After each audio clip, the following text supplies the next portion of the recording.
사랑하는 성도 여러분, 12월 22일 수요일 아침입니다. 하나님 은혜와 평강이 함께하기를 축복합니다. 좋아요, 구독 꼭 눌러주세요. 천만 성도 큐티하는 그날까지 우리 함께 달려가도록 하겠습니다. 오늘 우리에게 주신 하나님 말씀은 욥기 38장 22절로 38절까지의 말씀인데요. 우리 함께 22절과 23절의 말씀을 보도록 하겠습니다. 내가 눈 곳간에 들어갔었느냐, 우박창고를 보았느냐. 내가 환난 때와 교전과 전쟁의 날을 위하여 이것을 남겨두었노라. 아멘.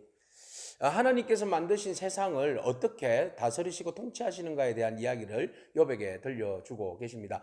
욥은 하나님이 무질서의 하나님이라고 말했죠. 그래서 무질서의 하나님께서 악인을 통제도 아니하시고 세상이 온갖 불의로 돌아가게끔 하셨다, 이런 이야기를 하잖아요. 그런데 하나님께서는 아니라 내가 세상을 얼마나 질서 있게 통제하는 줄 아느냐, 그 이야기를 지금 이제 욥에게 들려주시는 것이죠. 자, 이렇게 말씀하십니다. 눈 곳간에 네가 한번 들어가 봤니? 우박창고에 한번 들어가 봤느냐? 이런 이야기입니다. 네, 하늘에 우박창고와 눈 곳간이 있다라고 하나님께서 말씀하시는 거예요. 네가 그 모든 것들을 본 적이 없지 않느냐? 그것을 내가 왜 그곳에 그것을 두었는지 아느냐? 그것을 통하여서 환난의 때와 교전과 전쟁의 때에 이것을 쓰기 위해서 남겨두었다, 이렇게 하나님 말씀하십니다. 물론 출애굽 때에 그 우박의 재앙을 내리고 또 여호수아 때 또 우박을 내리기도 하고 또 비를 시스라와의 전쟁 때 그 드보라 때도 하나님께서 막 비를 내리시고 막 그렇게 하잖아요. 그래서 하나님은 자연의 현상들을 통하여서 때로는 그것을 이제 심판의 도구로 사용하시는 분이시죠. 그만큼 하나님은 자연의 섭리와 자연의 현상을 좌지우지할 수 있는 분이시라는 겁니다. 하나님께서 이렇게 하나님의 섭리가 심판하실 때만 쓰시는 것이 아니라 때로는 하나님께서 그 모든 것들을 사람이 없는 26절에 땅에 사람이 없는 광야에 하나님께서 비를 내리시는 분이시다. 또 황무하고 황폐한 토지를 흡족하게 하여서 연한 풀이 돋게끔 하시는 분이시다 라고 말씀하십니다. 그러니까 사람에게만 관심 있는 분이 아니라 하나님은 삼라만상 모든 자연에게도 동일하게 은혜를 베풀어 주신다는 겁니다. 의인과 악인에게 동일하게 비를 내리시는 하나님의 그 은혜가 적용되듯이 말입니다. 그래서 하나님은 세상의 모든 것들을 창조하시고 그 창조하신 것을 통하여서 때로는 징계의 도구로 쓰시고 때로는 긍휼과 사랑의 도구로도 하나님은 쓰신다, 이런 말씀을 하시는 겁니다. 그래서 그 모든 것들에 구체적으로 주관은 하나님이 하신다. 그 비밀을 네가 어떻게 아느냐. 24절에 광명이 어느 길로 뻗치며 이렇게 햇빛이 해가 그 해 뜨는 곳을 네가 가봤냐. 동풍이 불었다가 막 흩어지고 이런 거 네가 본 적이 있느냐. 그리고 누가 홍수를 위하여 물길을 터주고 우리와 번개의 길을 내어주었느냐. 이런 것들이 한꺼번에 밀어닥치면 이게 자연의 재앙이 될 수 있잖아요. 그래도 하나님 번개가 치고 우레가 치고 이럴 때 이것이 그냥 싹 사라지는 길을 열어주시고 비가 오면 한 곳에 머무르지 않고 이게 물길을 내어서 또 흘러가게끔 하셔서 더 이상 재앙들이 내리지 아니하도록 하나님께서 물길과 불길과 그 모든 길들을 열어가시는 분이시라는 거예요. 그러니까 이게 누가 한 사람이 할 수 있는 능력이 아니잖아요. 어떤 왕이 할 수 있거나 집단이 할 수 있는 능력이 아니잖아요. 그것을 창조하신 하나님만이 할 수 있는 일이죠. 그러니까 이 모든 것들을 바라볼 때에 그 하나님의 섭리와 운행하시는 그 은혜와 능력이 어마어마하게 스케일이 크다라는 것을 지금 욥에게 말씀하고 계시는 겁니다. 그러니까 네가 사소한, 물론 너에게 있어서는 큰 문제이지만 그런 문제들로 인해서 하나님 질서가 없거나 질서를 파괴하신 분이거나 악인을 내버려 둔다든지 그런 말을 하지 말라는 겁니다.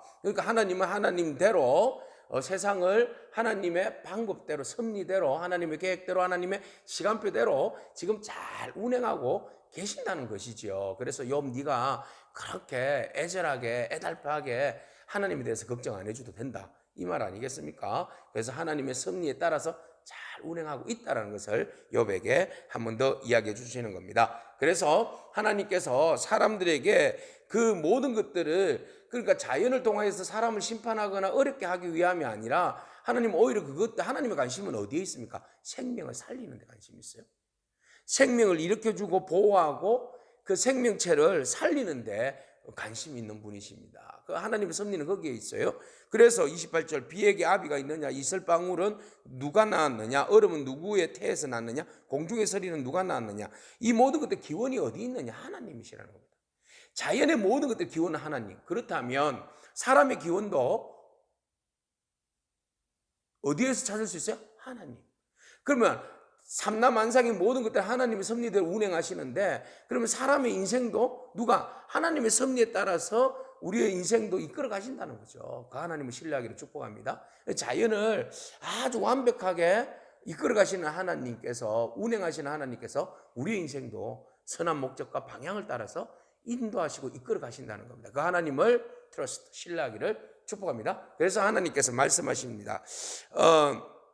31절에 보면 네가 묘성을 메어서 묶을 수 있으면 북두칠성을요, 네가 그것을 별들을 모아서 묶을 수 있고 삼성의 띠를, 삼성을 풀 수 있냐, 오리온을 풀 수 있냐, 이런 이야기입니다. 그래서 하나님께서 이 별자리들을 풀고 묶을 수 있느냐, 하나님은 가능하죠. 그 다음에 32절, 별자리들을 각각 제때에 이끌어내고 이끌어갈 수 있느냐, 별들을 이끌어가는 그 운행의 섭리를 누가 가지고 있어요? 하나님이요. 33절, 네가 하늘의 궤도를 아느냐, 그 질서, 움직임의 그 질서를 네가 아느냐, 하늘로 하여금 그 법칙을 땅에 베풀게 네가 할 수 있겠느냐.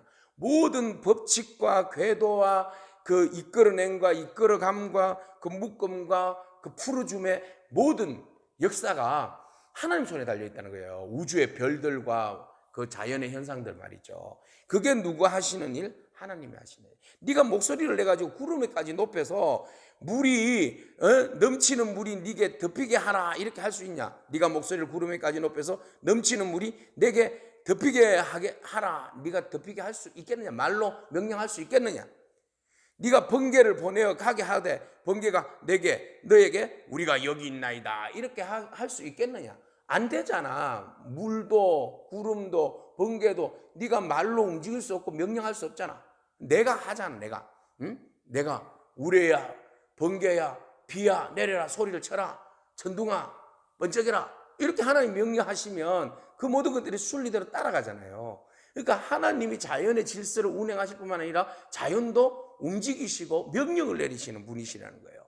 실질적으로 살아가는 모든 것들에게 네가 지혜자라고 말하고 하나님 지혜 없는 것처럼, 네가 공의라고 이야기하고 하나님 공의가 없는 것처럼 그렇게 이야기하는데, 공의를 주시는 분도 하나님, 지혜를 주시는 분도 하나님. 심지어는 그 지혜를 누구에게까지 주세요? 가슴속의 지혜. 누가 준 것이냐? 숫닭에게 준 지혜. 누가 줄 수 있겠느냐? 이게 여기서 가슴속이라는 말은 그 따오기라는 말의 원어를 가지고 있어요. 그러니까 따오기와 숫닭, 동물에까지 여러분 하나님의 그 시간과 운행의 하심에 따라서 제각기 그 시간 되면 꼬껴하고 울고 아침이 왔다는 것을 알리고 그렇게 하잖아요.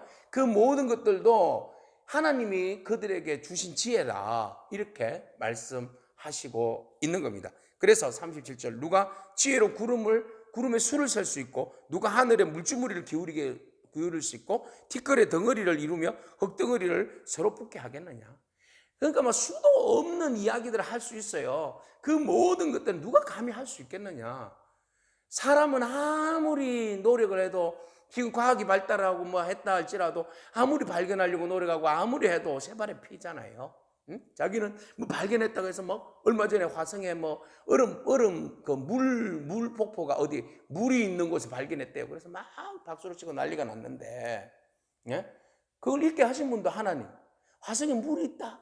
와, 이게 대단한 발견이다. 사람은 굉장히 큰 발견인 것처럼 했는데, 그거는 하나님의 섭리와 창조의 어떤 세계 중에 지극히 작은 한 부분이잖아요. 그죠? 그 사람이 겨우 발견해가지고 좋아하는 거. 이게 사람의 한계예요. 어제도 말씀드렸죠. 벌이 우리는 침이 한 개인데 하나님은 침이 두 개야. 이렇게밖에 해석하지 못하는 것이 우리 인간의 한계라고 말씀드릴 수 있겠습니다.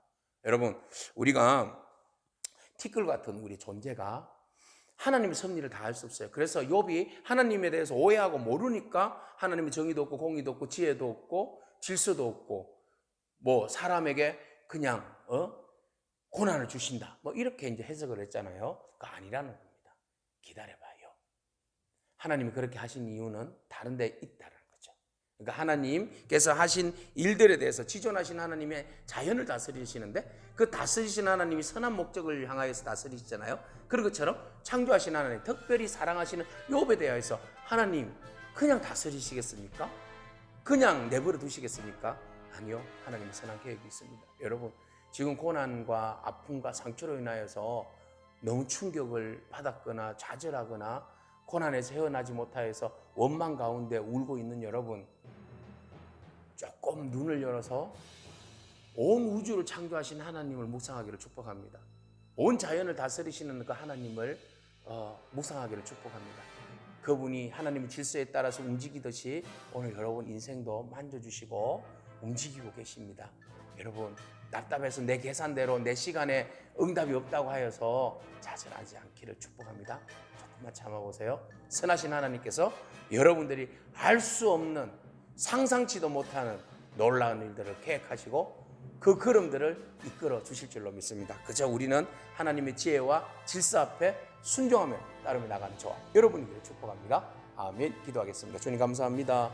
인간이 알 수 없는 기후와 전체 현상들을 우리가 바라보면서 그저 놀랄 뿐입니다. 하나님은 굉장히 그 디테일하셔서 하나하나 온 우주를 총괄하시고 이끌어가시고 또 모든 자연과 인생에게 피해를 주지 아니하시려고 하나님의 선한 목적에 따라서 잘 운행하시고 한 하의 오차도 없이 모든 것들을 주관하시는 하나님의 섭리를 바라봅니다. 하나님, 그 하나님 앞에서 우리의 작은 일들로 인하여 불평하지 않게 하시고 좌절하지 않도록 하여 주시고 오직 크신 하나님 바라보면서 우리가 더 기대하고 신뢰하고 바라볼 수 있는 그런 큰 믿음을 덧입혀 주시옵소서. 그래야 해서 하나님, 우리 안에 있는 모든 의문점과 아픔과 상처와 눈물들을 닦아주시고 우리를 통하여서 놀라운 일들을 계획하시는 하나님의 그 크신 일들을 기대하고 나아갈 때 우리가 그 하나님과 동행함으로 선하신 일에 동참함으로 하나님 하시는 일을 우리가 몸소 느낄 수 있도록 큰 은혜를 베풀어 주옵소서. 예수님에게 하신 이름으로 기도합니다. 아멘. 오늘도 믿음으로 승리하길 축복합니다. 아멘.